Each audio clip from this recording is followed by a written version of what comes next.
What's up everybody, Johnny over at Witchcraft Whips again. And I'm back with another Q&A video. I'm sorry that it's been a while since I posted the last one. Things got hectic around the shop, that's the simple reason. But I'm not gonna waste much time, I'm just gonna head straight into the questions. Today we have Cat Fimple. Hey Cat. Question time and a bunch of exclamation marks. I would love to know what it took for you to become a full-time whipmaker. What does a typical day look like? What advice would you give your younger self or other aspiring whip creators? What keeps you going? That's a bunch of questions. It's great. I love it. Well, let's tick them off one by one. What it took for me to become a full-time whipmaker. I would say a bunch of dedication and practice. When I started making whips, I didn't have a goal to become a professional whip maker. I was just enjoying the craft, really. But I was really badly bit by the whip bug, so I just loved making them. So any free time I had, I spent in the shop. Or it wasn't really a shop, it was more like a desk at that time, just making whips. And I got better and better at it. Then I had another job, and I quit that job for a bunch of reasons, and I'm not gonna get into that.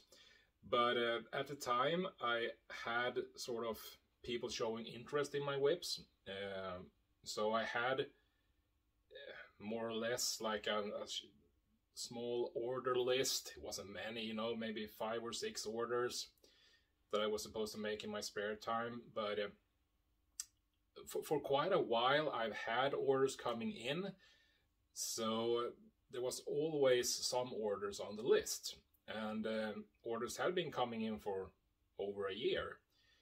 So I knew that I had orders coming in all the time. So why not have a go at doing this as, you know, as a business?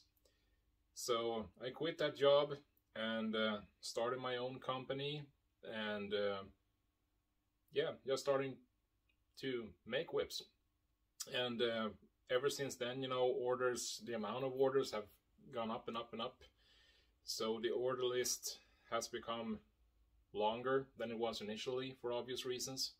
Right now, today is October 21st, and I'm currently booked until March of next year. So just a few months. Next question that Kat wants to ask is, what does a typical day look like? Well, I could just give you the simple answer that I make whips all day, but that's probably not what you want to hear. But in the morning I get up at about 6 a.m. and I get my daughter ready for school. I send her off at about 7:30 or so, and then I grab a cup of coffee and head into my shop right here, and get to work on whatever needs doing. You know, I have my order list. I'm not gonna show you any details because there's a bunch of names and stuff, but yesterday, I'm currently working on a matched set of 5-footers, and yesterday I made the internals. I'm gonna show you real quick. I have them right here in my vices. I got a bit of the second belly on one of the whips to go. And I'm gonna finish that second belly, and then I'm gonna get to work on the overlay. Both of the whips, being a matched set, gonna have 16 ply overlays. So I'm gonna design some patterns for the handles, possibly for the thong, I don't know yet, and start cutting and prepping the overlay strands. So that's the plan today. We'll see if I can get started on the handles, perhaps. Yeah, we'll see what I can manage. Today's Friday. On Monday I'll continue to work on them, really.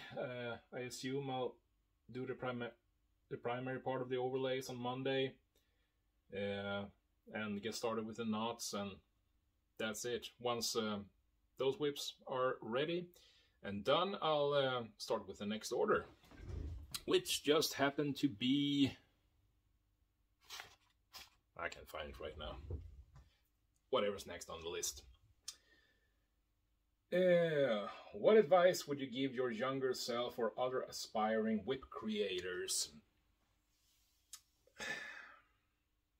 It's a really good question. My primary advice would probably be just to, go slow, not rush things. Try to, do everything. If you're just learning how to make whips, try to make each step of the process as best you can, and just learn along the way.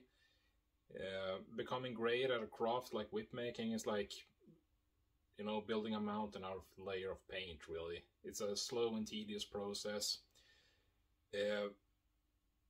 If you want to become a professional whip maker, if you will, I would say it's also important not to jump to that too early, because sometimes you see someone posting online, "Oh, this is my 4th whip," and 2 weeks later they have started their own whip making company, and that's a bit early. If you have to go online to ask for strand length for a particular whip and you have a whip company, yeah, you're probably a bit early. And same if you put together a website, you might be tempted to say, highest quality whips, and to be frank, your whips probably aren't the highest quality when you're just starting out. So just go slow, really. Things will fall into place and things will happen, but don't rush too much. What keeps you going? That's quite simple. The love for whips. I just can't get enough, really. I love making them every day. I assume all jobs some days are a grind, and it's no different. There's been days when I really don't want to cut out another belly, but you just have to get it done. But it's good fun. I really enjoy the freedom of not having a boss or a set schedule. I tend to work, every day, Monday to Friday. But if I have to take my daughter to the doctor on a Tuesday, that's no problem. And if I need to do something else on a Thursday, I can work a bit extra on Saturday. It's not a big deal. So that's really nice. And I love talking about whips. I love reading about whips, looking at whips, making whips. So I'm obsessed. So that's what keeps me going, actually. Let's see, we're coming up at 9 minutes. We'll do one more, since it's been some time since I posted the last Q&A. Hunter Binstock. Sorry if I got your name wrong, mate. Is there a reason behind having more than 1 or 2 bellies in a whip? Is it preference of the maker, or is there actually a performance difference? Is there a reason behind having more than 1 or 2 bellies? Well, if you put more than 2 bellies in a whip, like making it a 3 belly whip or even a 4 belly whips, you probably have your reasons, but I'm not sure what those reasons would be. 2 is, more than enough. And if you want to add girth to the whip, you could do that with bolsters. between each layer. Adding more plaited bellies will only cost you more in time. It'll take longer to prep strands and braid 1 or 2 extra bellies. So you'll use up more roux, which is quite expensive. But you know, the number of bellies are really determined by the length of the whip. If you got a really short whip, like a 3-footer, 4-footer even, having 2 bellies might be too much. It might make the whip too stiff.